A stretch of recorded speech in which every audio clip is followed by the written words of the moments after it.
aqui mais um Unidas M3BS Talks. Uma pessoa muito especial, né? Uma referência para todo o setor, não só das cooperativas, né? Mas todo o setor de saúde, que é o Frederico, que é presidente da Unimed BH. Né? Prazer estar com você hoje, Frederico. Legal, eu que agradeço a oportunidade. Para quem não me conhece, meu nome é Maria Barreto, eu sou vice-presidente da Conexa Saúde. Estou super feliz de estar aqui hoje mediando esse papo. E o Frederico, ou o Fred, né? Para quem conhece o Fred, acabou de sair de uma plenária que falou sobre dispositivos, internet das coisas e como é que o uso da IA tem ajudado no cuidado do idoso. Como é que foi esse bate-papo? Bom, foi um papo bem legal. Acho que eu dividi essa mesa com o professor Guilherme Rummel, né? E nós precisamos trazer duas visões. Uma visão é uma visão do que é tecnologia, qual que é essa tecnologia que está chegando, né? Principalmente com o foco aí da inteligência artificial e uma discussãozinha sobre os devices, mas também um foco de como que essa interação ela vai acontecer. Então, assim, quais são os desafios, né? E quando a gente está falando de desafio, a gente está falando de oportunidade também, que isso vai trazer, e como que isso vai ser visto pelos clientes, pelos médicos e os profissionais que estão aí atuando na saúde, e como é que você vai ser visto pelo sistema de saúde, né? Como que as operadoras no nosso segmento elas vão tratar isso, como é que elas vão trazer isso para isso se tornar uma realidade. Então a gente trabalhou 4 pontos verticais que eu acho que são muito importantes para a gente trazer isso para dentro de uma realidade de Brasil. Uma delas está muito ligada à questão da educação, está muito ligada a um certo abismo digital que a gente ainda tem na população brasileira. O segundo ponto é que, por mais que a gente tenha um avanço tecnológico muito significativo, e ele como a gente está sempre discutindo, ele é cada vez mais rápido, você tem uma questão de logística e de estrutura, que acaba criando um certo gargalo para algumas coisas chegarem na ponta, chegarem com efetividade, né? O terceiro ponto que a gente debateu lá, e eu acho que também tem um ponto muito grande, é a questão de acesso e de custo, né, que acabam caminhando. Às vezes você tem um acesso, mas o custo é muito alto, você tem um custo e você não tem acesso, então isso acaba virando um jogo de forças ali que trava em alguns momentos. E o último ponto, e que aí é uma coisa que é muito, e tem a ver um pouquinho com o abismo digital, né? Mas o abismo é mais da sociedade, das pessoas, mas isso tem a ver com a estrutura das empresas, das operadoras, e como é que elas estão lidando com isso, que é uma cultura baseada em dados, né? Porque não adianta começar a discutir inteligência artificial para aplicar em saúde populacional, você não tem dado, você não tem dado de qualidade que é analisado de uma forma qualitativa muito robusta, né? E de forma contínua e bem atualizada. Então são 4 verticais que a gente conversou e que eu acho que aí compõem uma análise de cenário para que a gente possa efetivamente entregar valor para o cuidado dessa população que cresce cada vez mais, né? E que é aí um ponto, que não é uma questão de futuro, né? Já é um ponto real, palpável e emergente dentro do sistema de saúde. Não, super bacana. Um ponto que é interessante, que eu queria te provocar aqui, a gente vê o tempo todo chegarem novas tecnologias, né?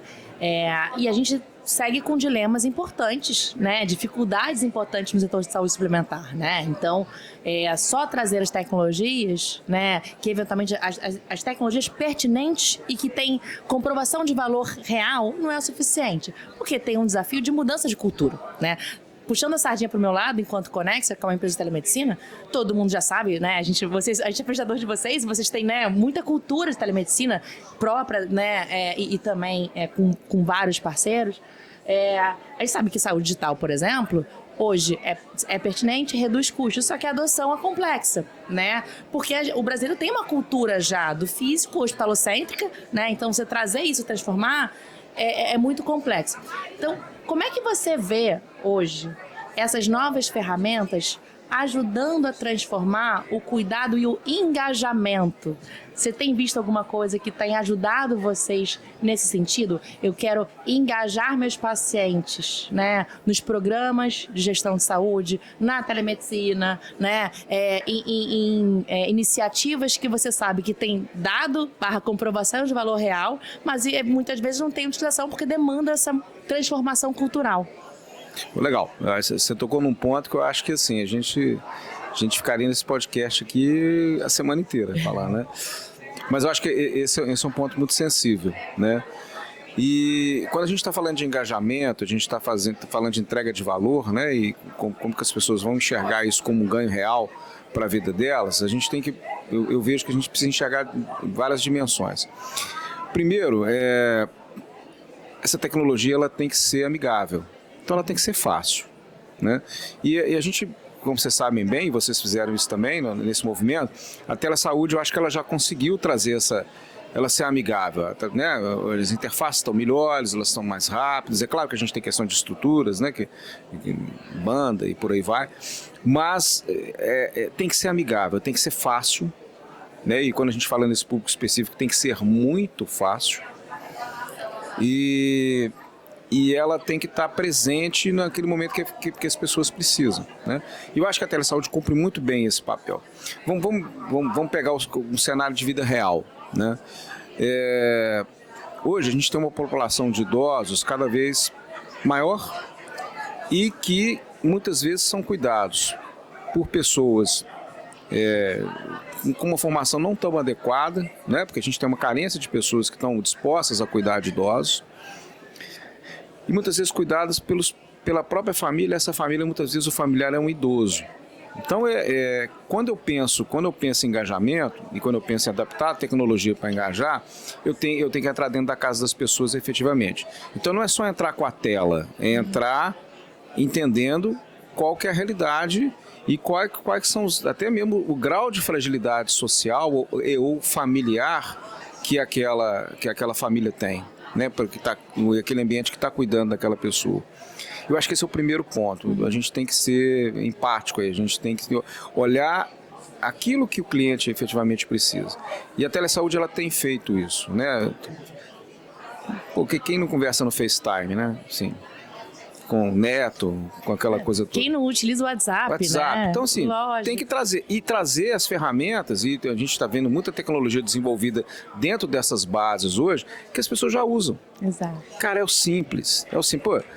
Pô, a comunicação é WhatsApp, pô, então seu chatbot tem que estar no WhatsApp, meu irmão. A forma que ela vai conversar com o neto é o FaceTime, então... Qual que é a dificuldade que ela tem de conversar com a enfermeira que está telemonitorando ela à distância pelo FaceTime? O sorriso do neto é mesmo da enfermeira, você tem que ser legal. Acho que esse é um ponto.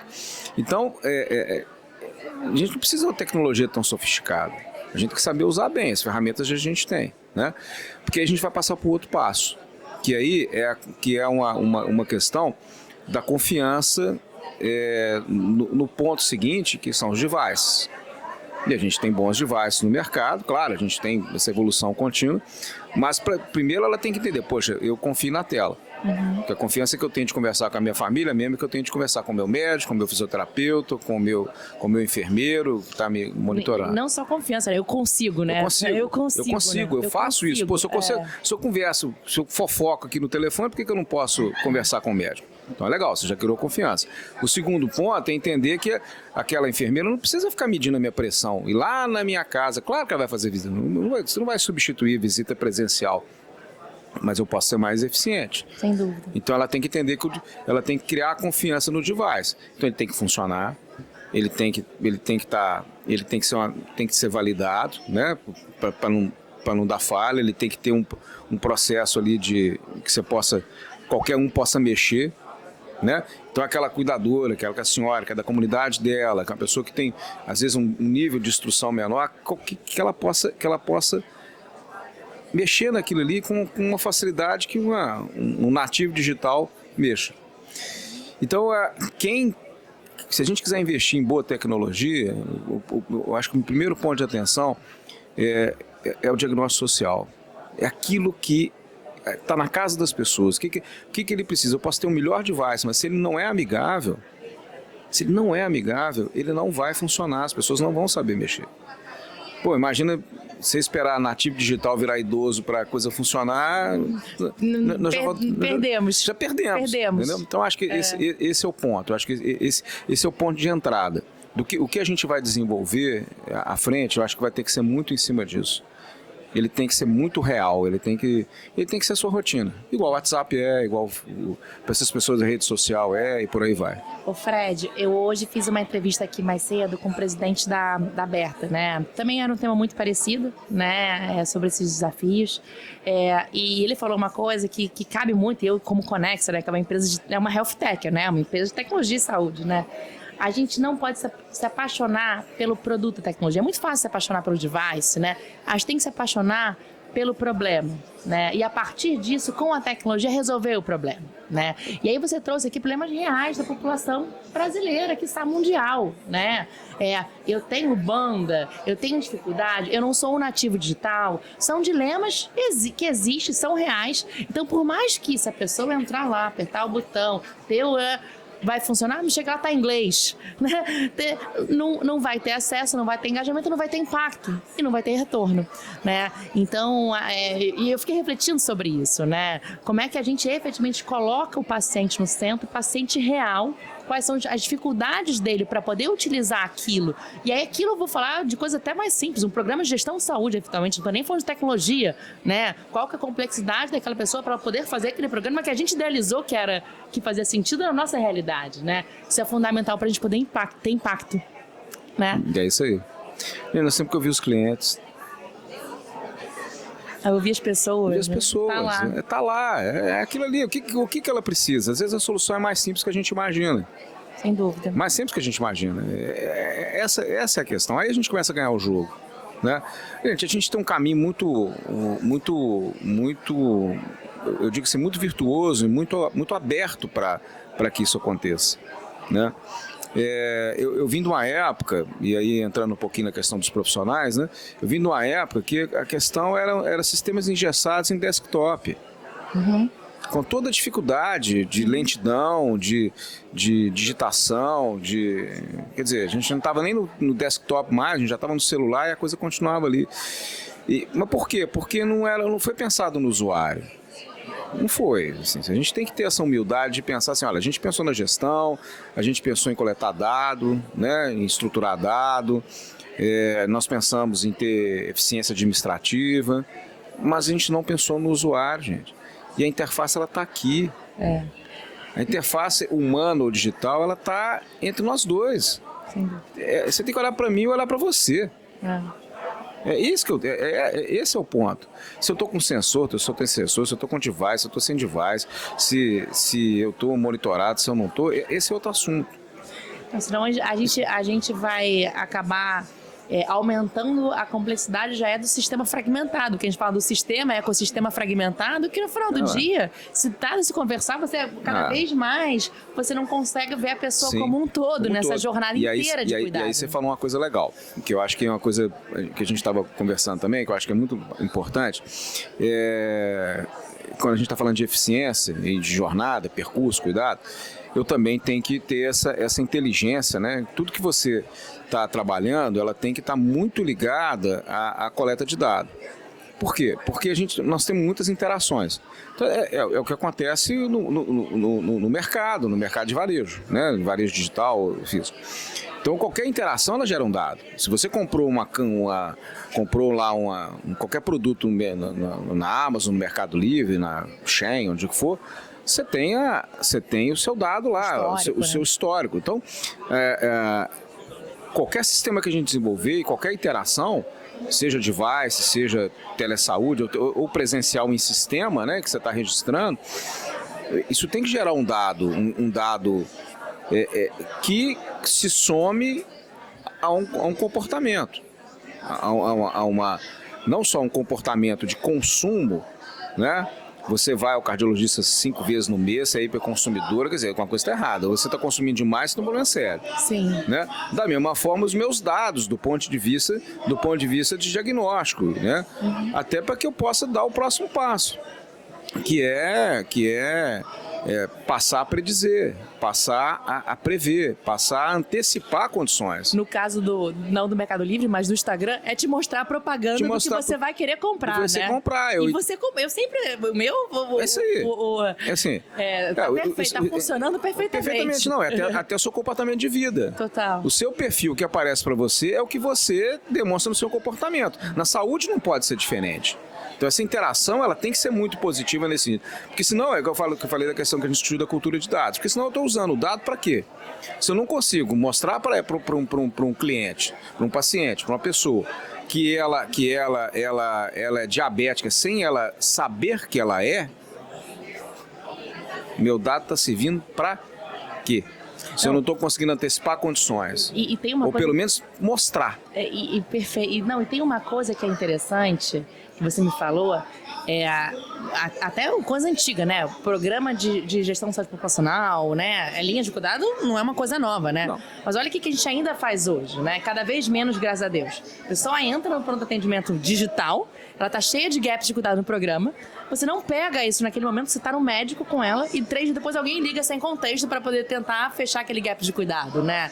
E é isso, você tiver com a base viva, entendendo em cada momento, você aproveitando quando ela quer se cuidar, quando ela quer falar de saúde, que é o que acontece com a gente. Se eu tô no meu Instagram vendo que eu vou viajar pra Disney com a minha filha, a partir daí vão me mostrar o parque da Disney, o restaurante da Disney, o vestido da Disney.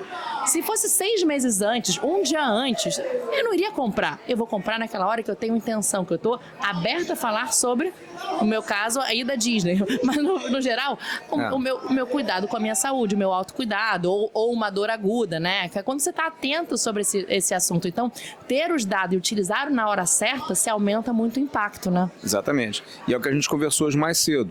Se aumenta a assertividade, não só do seu diagnóstico, mas você diminui esse tempo de percurso, né? Isso para uma situação de alta sensibilidade, uma pessoa que tem uma multimorbidade, né, que tem várias doenças, que tem polifarmácia, que é a realidade de muitos, né? Isso é crucial, porque eu posso detectar condições graves ou antecipá-las e evitar muito problema. E da mesma forma, pensando assim num outro ponto, quando a gente pega especificamente a população de idosos, pegar dados de Brasil, pegar cidades ou estados, a gente tem aí percentuais que variam de 60% a 80% dos indivíduos 60 a mais, até 70% a 80 a mais, eles são pessoas saudáveis ou com condições mínimas de saúde que são tratadas muitas vezes até à distância. Sim, são pacientes rígidos, né? Pessoas rígidas, com o mínimo de... Claro, a idade tem seu preço, né? Mas são condições que são muito sensíveis, né? E que são resolvidas de forma muito mais simples. E se eu consigo, nessa população, engajá-la com isso... Com autocuidado. Com autocuidado, engajá-la com a saúde, quer dizer, se eu detecto que ela é uma pessoa saudável, né? Ou que ela é uma pessoa saudável, mas que está no limiar da coisa, eu vou ofertar para ela, igual eu te oferta a visita da Disney, eu vou te ofertar um programa, por exemplo, lá no BH, eu tenho um programa super bem estruturado que chama Mude um Hábito, que está no sistema Unimed como todo, a gente trabalha nisso muito forte lá. Eu posso pegar essa população e engajá-la, eu percebo que o comportamento está desviando, eu posso indicar uma atividade física e é gratuita para todo mundo, a pessoa não precisa pagar por isso, ela tem lá essa interação. Né? E com isso eu vou fazendo um ciclo que se retroalimenta, porque eu vou criando um movimento positivo. Né? Então é o que eu falo assim, a gente tem uma avenida aberta, o varejo já nos mostrou inclusive para onde seguir, nós precisamos ser inteligentes para isso, e aí sim eu acho que a gente engaja, porque é muito legal, cuida da minha saúde, me orienta uma coisa legal, me indica um livro para ler, na hora que eu preciso, eu consigo ser geolocalizado, se eu preciso de uma consulta e me fala, olha, tem uma consulta com o doutor tal lá, nesse coisa, você quer agendar? Gente. É a personalização do cuidado, né? Entendeu? E às vezes ele não é nem tão personalizado. Quem está fazendo é uma máquina. Quem está fazendo é um chatbot. Está escalando a personalização. Mas ele está fazendo para você. Sim. Aí você acha, poxa, é para mim. Tem nada, é algoritmo, cara. É igual o Instagram. Nossa, né? Recomendou para mim. Fala assim, meu Deus, você está me escutando? Olha só. Que legal. Que legal. Mas é legal quando isso acontece. Mas é legal, né? Eu lembro da história, que não tem nada a ver com saúde, mas meu menino, quando ele tinha uns Pandemia, ele tinha 11 anos.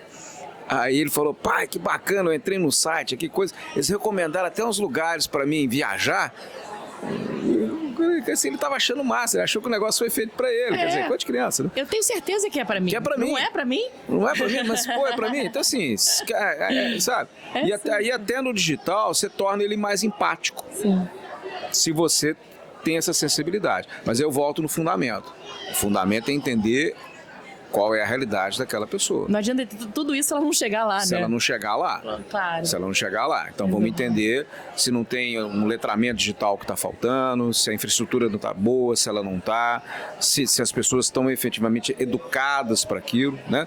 Então tem um desafio também educacional. E quando esse desafio educacional, ele pega o tripé. Esse desafio educacional, ele é do cliente, ele é do médico, a gente ainda é muito resistente ainda, e ele, claro, ele tem que ser uma grande responsabilidade das operadoras e das empresas, como a de vocês que estão nesse ecossistema, porque nós precisamos entender isso e nós somos provedores. Então a gente também tem que ser o protagonista do movimento. E eu vou adicionar um ponto que cada vez que a gente traz esse time para o jogo, a gente ganha mais fácil, que são as empresas, né? 70% das pessoas que têm acesso à saúde suplementar tem por causa das empresas. Você falou tudo. Né? Então, quando a gente consegue chegar na empresa, a empresa está muito mais próxima do beneficiário do que a gente. Sim. Né? No final do dia, a gente quer, mas e cada vez mais voltando para o presencial, é uma questão física, muitas vezes, né? E fisicamente, você mudando essa cultura, porque é cultura. Então, é mais fácil você mudar a cultura em conjunto, né? Daquele grupo. Então, eu cada vez vejo mais isso. Quando os nossos clientes, empresas, que a gente consegue fazer um programa de promoção, qualquer que seja um programa de promoção de saúde mental, seja um programa de promoção de engajamento de gestante, seja diabético, seja adesão à telemedicina, qualquer coisa que a gente acaba fazendo, quando a gente consegue fazer isso junto com a empresa, a gente tem muito mais percentual de engajamento, porque é mais fácil você gerar essa transformação cultural, sabe? Não, você falou uma coisa fundamental, né? Brasil, 72,5%, dados de setembro da ANS são clientes empresariais. São clientes empresariais. E nós temos que estar lá dentro, todos nós. Né? E é uma parceria que todo mundo ganha, né, Mário? Todo mundo ganha. Todo mundo ganha porque, afinal de contas, nós estamos olhando o mesmo problema de lados diferentes da mesa. E outra coisa, né? Isso vira, para quem, numa visão mais ampla, isso pode ter efeitos até na retenção dos seus colaboradores. Sem dúvida. Porque você mostra uma preocupação, quer dizer, dar o exemplo, né? Você está mostrando para ele que... você cuida do saúde e bem-estar que você está cuidando, né? Efetivamente você quer cuidar, né? É claro que a empresa está ganhando com isso e tem que ganhar mesmo, afinal de contas somos negócio. Mas, ao mesmo tempo, é uma preocupação. E que se a gente entender a cadeia, não é uma preocupação, eu acho que essa tem que ser a nossa fala. Não é uma preocupação com o colaborador, mas com a família. Sem dúvida. Com a família. Sem dúvida. Entendeu? Com valores que estão além só da questão do emprego ali, do acesso ao mercado de trabalho. Bom, vamos terminar com essa fala, com essa reflexão. Ô Frederico, acho que foi super legal o bate-papo. Acho que refletiu um monte aqui sobre como é que a gente consegue lidar com essas tecnologias, né? Melhor para a gente realmente ter o impacto que é necessário, não só para o público idoso, mas para todos nós, né? De uma forma única, de uma forma mais transversal, né? Menos fragmentada. Então, aqui um finalzinho aqui, para o futuro próximo, como é que você vê a gente evoluindo nesse tema? Olha, eu sou um otimista, por natureza, tá? Eu vejo que para o futuro breve, tá? Nós vamos ter muita coisa bacana. A gente não conseguiu nem enxergar como é que essas coisas vão interagir, mas fica o recado, né? Visão de ecossistema. Todo mundo tem que vir junto. Independente do que a gente está trazendo, de processo, de tecnologia, de interação, todo mundo tem que vir junto. Clientes, médicos e profissionais, empresas, operadoras, clientes, prestadores, health techs, nós temos que vir juntos. Não adianta eu crescer aqui. Olha, esse jogo não vai ser ganho dessa forma. Tá? Vamos ter boa tecnologia, mas, olha, visão de ecossistema. Se eu quisesse deixar uma palavra aqui, é essa. Bom, estamos juntos. Já somos parceiros, Isso aí. né? Estamos indo junto, concordo 100% com o que você falou.